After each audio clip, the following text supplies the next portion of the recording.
नमस्कार मित्रों।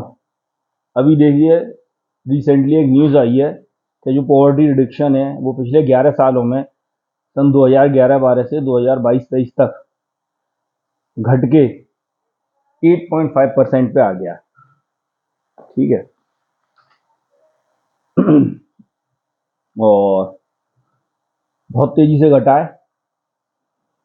अब पॉवर्टी भी दो प्रकार की होती है। एक होती है एक्सट्रीम पॉवर्टी। तो एक्सट्रीम पॉवर्टी में मतलब होता है जिसकी डेली की इनकम $1.90 हो परचेसिंग पावर पैरिटी पे एडजस्ट करने के बाद, और नॉर्मल पॉवर्टी उसे कहते हैं $3.20 की आवश्यकता हो, आदमी को मिलते हो, कमाता हो कम से कम परचेसिंग पावर पैरिटी पे वो करके एडजस्ट करके। अब देखिए, इस खबर में मैं ये नहीं बताऊंगा कि कितने से कितना कम हो गया, किस स्टेट में कम हो गया। ये आप कहीं भी जाएंगे, बहुत बहुत लोग बना चुके हैं वीडियो, बहुत न्यू न्यूज़ है, सब कुछ आप देख लीजिएगा। जो मेरा मेन बनाने का उद्देश्य है ये वीडियो को, तो पहले अभी तो मैं ये बताऊंगा कि पीपीपी एडजस्टेड पीपीपी क्या मतलब होता है बहुत ब्रीफ में। फिर मैं आपको ये बताऊंगा कि पॉवर्टी रिडक्शन इतनी तेजी से हुआ क्या, क्यों है। ठीक है। और भी देखिए, इसी से एसोसिएटेड एक न्यूज़ है, दोनों को एसोसिएट करके देख सकते हैं कि एस&पी ने कहा है कि 2 साल में हम भारत की क्रेडिट रेटिंग बढ़ा सकते हैं अगर ये बजट घाटा कम हो जाए। तो अब मैं आपको एक मिनट में ये excuse me for a minute.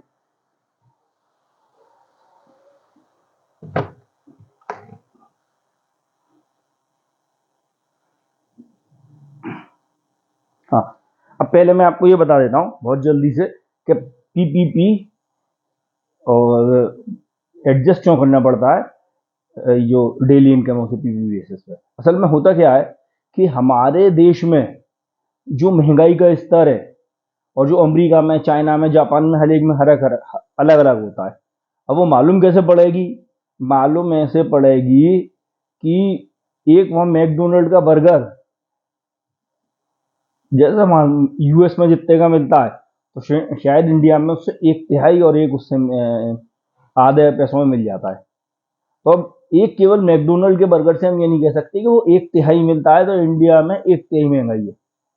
अब होता क्या है, एक baskets of goods and services बना ली जाती हैं, जैसे सीपीआई के लिए बनाते हैं, डब्ल्यूपीआई के लिए बनाते हैं, और उसमें ये देखते हैं कि ये सब चीज अमेरिका में जाके अमेरिका में डॉलर में खरीदी जाएंगी तो वो कितने की होगी, या चाइना में यूएन में खरीदी जाएंगी वो कितने की होगी।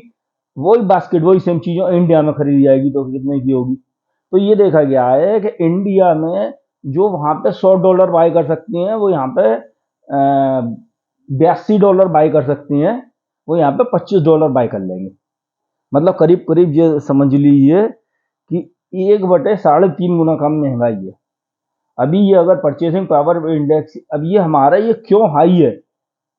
जब $1 की कीमत परचेसिंग पावर पैरिटी महंगाई के हिसाब से 25 होनी चाहिए, तो ये 83 सम कुछ क्यों है, समथिंग।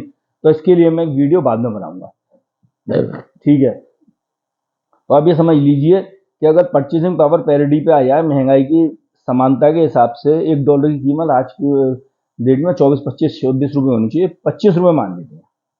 तो हम 1.90 जो डॉलर है इस इनकम को 25 के हिसाब से विभक्त करेंगे, तो 25 के हिसाब से 47.5 रुपये हो गए। ये घट के 2% पे आ गई है। और एक होती है एक्सट्रीम पॉवर्टी, मतलब बेहद ही गरीबी, खाने को भी मुश्किल से मिल रहा है, और कपड़े लत्ते, स्वास्थ्य, शिक्षा, बिजली, पानी, बेसिक एमिनिटीज की तो बात ही छोड़ दो।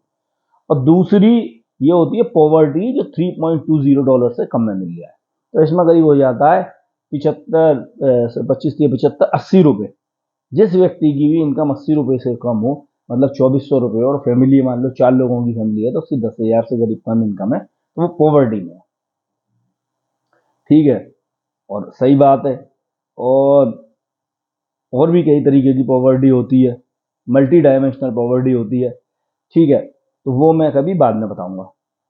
अब आप ये देखिए, ये इतनी तेजी से पॉवर्टी घटी क्यों है? पॉवर्टी तो 1950 से चल रही थी, 1991 तक कोई घास नहीं घटी, 1991 से तेजी से घटना चालू होती है।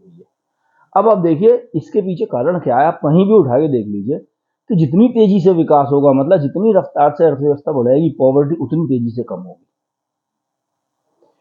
इनिशियल लेवल में ये होता है कि शायद इनइक्वालिटीज बढ़ जाए शुरू के 5-10 साल में, क्योंकि क्या होता है जब बहुत तेजी से विकास करेंगे तो उसके लिए जो एनवायरनमेंट बनाना पड़ेगा, जैसे हम कहते हैं कंड्यूसिव बिजनेस एनवायरनमेंट, बिजनेस के लिए बहुत अच्छा environment, ease of doing business जिसको आजकल कहा जा रहा है आजकल की भाषा में। इसमें क्या होगा, टैक्स स्ट्रक्चर सिंप्लीफाइड होगा, जैसे जीएसटी आ गया, आईबीसी, अभी भी जीएसटी में बहुत काम होना है, स्लैब कम होने हैं, पेट्रोलियम प्रोडक्ट्स को लाना है, इन्वर्टेड ड्यूटी स्ट्रक्चर है, रॉ मटेरियल पे, इंटरमीडिएट गुड्स पे ड्यूटी ज्यादा है, फाइनल प्रोडक्ट पे कम है। ठीक है, ये सब ठीक होना है, पर चलिए 16-17 टैक्स सबसे करके जीएसटी आ गया, बहुत सिंप्लीफिकेशन हुआ है। इंफ्रास्ट्रक्चर डेवलपमेंट, तो ये जब काम ये सब सरकार अंडरटेक करना चाहती है, लॉस का सिंप्लीफिकेशन करती है, जो पीनल कोड्स हैं कि व्यापारी ने जरा भी कर दिया उसको बहुत बड़ा जुर्माना, जेल पे डाल देना, वो सब कम करना। तो इससे बिजनेस, तो शुरू में क्या है, जो बड़े बड़े उद्योगपति होंगे, बिजनेसमैन होंगे, वही तो बिजनेस लगाएंगे, वही तो अपने बिजनेस को बढ़ाएंगे, सब में पहले फायदा उनको होता है, जनता को तो इतना फायदा होता है कि नौकरी मिल जाती है, वो भी जो नौकरी लायक होता है। दूसरे फेज में क्या होता है, जब बहुत मात्रा में रोजगार सृजन होता है, इतना सृजन होता है कि काम करने के लोग नहीं होते हैं। जैसे हमारे यहाँ नौकर नौकरानी का सिस्टम है, वेस्ट में नहीं है, क्योंकि वहां पे कोई फालतू ही नहीं है। वो कोई भी अगर मजदूरी का काम करता है तो वो इतना ज्यादा है, उसको इतना ज्यादा पैसा मिलता है कि घर पे कोई नौकर नौकरानी में रखना अफोर्ड ही नहीं कर सकता। हमारे क्या है साहब, 42-45% लोग तो एग्रीकल्चर में काम करते हैं, वो भी अंडर एम्प्लॉयड है। अंडर एम्प्लॉयड का मतलब अगर एक खेत में एक बाप के 4 लड़के हैं, 4 काम करते हैं, तो 2 छोड़ भी दें तो भी उतना ही काम होगा। ठीक है, तो इसमें एक बहुत छिपा हुआ अनएम्प्लॉयमेंट है।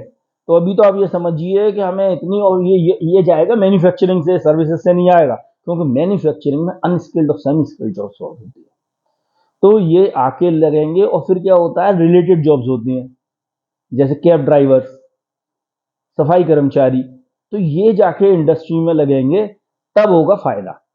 तो होता क्या है कि सब में पहले ग्रोथ आगे करने के लिए इन चीजों को बढ़ावा देना पड़ता है।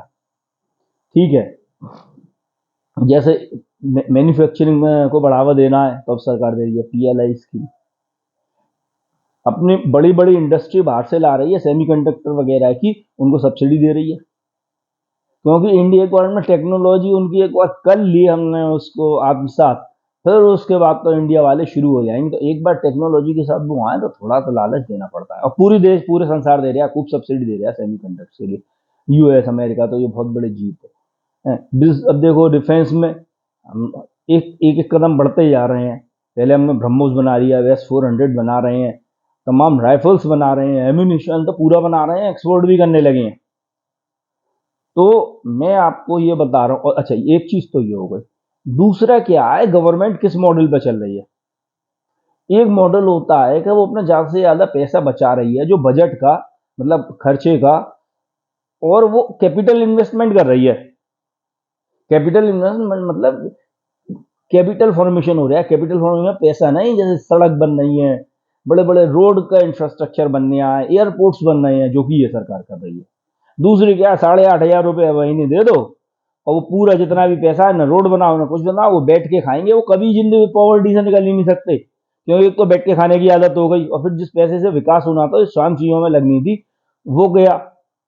परंतु उस पैसे को जब वहां लगाया जाएगा, तो जो मेहनत मजदूर होंगे, जो तमाम कंपनीज होंगी, कॉन्ट्रैक्टर्स होंगे, काम करेंगे, जिन पर सड़क पे आने जाने में जल्दी व्यापार बढ़ेगा, उनको जो लाभ होगा वो उससे ज्यादा होगा जिनको 8,500 मिल रहे हैं। पर ये है कि भैया वो मेहनत मशक्कत का लाभ होगा, वो ऐसा नहीं है कि फालतू में बैठ के मिल जाए। तो मैं तो अनवारंटेड सब्सिडी के बहुत खिलाफ हूं। केवल आपको सब्सिडी देनी है तो एक स्वास्थ्य पे दीजिए, क्योंकि इंडिया की बहुत बदतर हालत है, एक अपना इस पे दीजिए शिक्षा और भोजन, चौथी सब्सिडी नहीं होनी चाहिए। अब फर्टिलाइजर सब्सिडी देते हैं, सब अमीरों के किसानों के पास जाती है, और कोई उसका बहुत उन्नयन नहीं हो रहा। एमएसपी करके वो सब्सिडी दी जाती है, फर्टिलाइजर पर सब्सिडी दी जाती है। आपने दूध तक की सब्सिडी सुनी है? ये भी तो एग्रीकल्चर की अलाइड एक्टिविटी है। आपने फलों पे कभी सब्सिडी सुनी है? कभी एमएसपी सुना है?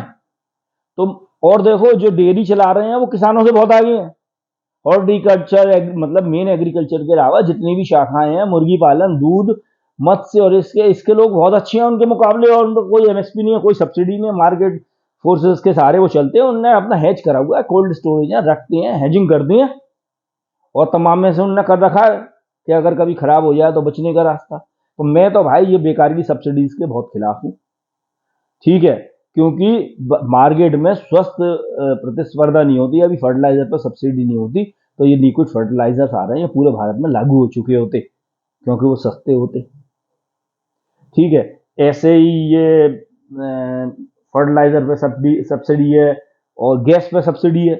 अरे गैस के दाम बढ़ा दोगे, पाइपलाइन वाले बहुत तेजी से डलने लगेंगी, पाइपलाइन उतनी सस्ती होती है कि जो जैसे 500 रुपए के सिलेंडर के बराबर, 400 रुपए के सिलेंडर के बराबर। तो मैं तो उसमें बहुत बिजनेस मॉडल के खिलाफ हूँ कि आदमी को रुपया पैसे देगा, उसको खरीद लो, उसको गुलाम बना लो, उसे किसी काम लायक मत छोड़ो और अपने चलाओ। ये पिछले चार दशक तक हुआ था, 1950 से 1990 तक। डिकेड, वो जो डिकेड थे ना, डार्क डिकेड्स थे, वहां पे अगर थोड़ी पॉलिसी सही होती, थोड़ा एक्सपोर्ट मॉडल लगाते, कॉम्पिटेटिव मॉडल। मैं वो नहीं कह रहा हूँ, बहुत अच्छे काम हुए हैं, IITs बनी है, एम्स बनी है, डैम्स बनी है, सब कुछ बनी है, पर ग्रोथ तो मिला के 3.5% ही रही हिंदू ग्रोथ रेट। उसको अगर बढ़ा के आप जो मान लो, अगर आपने कैसे भी करके अगर 6% भी कर लिया होता है एवरेज ग्रोथ रेट, मुझे मालूम है बड़ी दिक्कत थी आज में, भारत फूड में आत्मनिर्भर नहीं था, भोजन में नहीं था, पेट्रोलियम प्रोडक्ट से बहुत दिक्कत थी, विदेशी मुद्रा की बहुत दिक्कत थी, पर उन सब चीज के रास्ते हो सकते थे। पर तो ये आप समझ लीजिए 2.5% और 40% जब आप वो 2.5 को करते जाएंगे तो ये करीब दुगने से ज्यादा हो जाएगा, 2.5 गुना हो जाएगा। अब आप यही समझो कि जो आज हमारी इकोनॉमी में, मैं मतलब नॉमिनल GDP बात कर रहा हूँ, $3,000 पर खड़ी है, और ये वहां पे 2.5% बढ़ गया हुआ था, $7,500 पर खड़े होते, कोई पॉवर्टी होती, कोई चीज होती, कितनी दिक्कतें नहीं होती। तो अब इस सरकार का साथ दीजिए, ये अच्छी सरकार आई है और पॉवर्टी रिडक्शन हो जाएगा। पहले में इनइक्वालिटी बढ़ती है, फिर इनइक्वालिटी कम होती है, इतने हाई वेजेस हो जाते हैं, आदमी काम करने को नहीं मिलता है, ठीक है। इसी के साथ मैं अपनी वाणी को विराम देता हूँ। नमस्कार।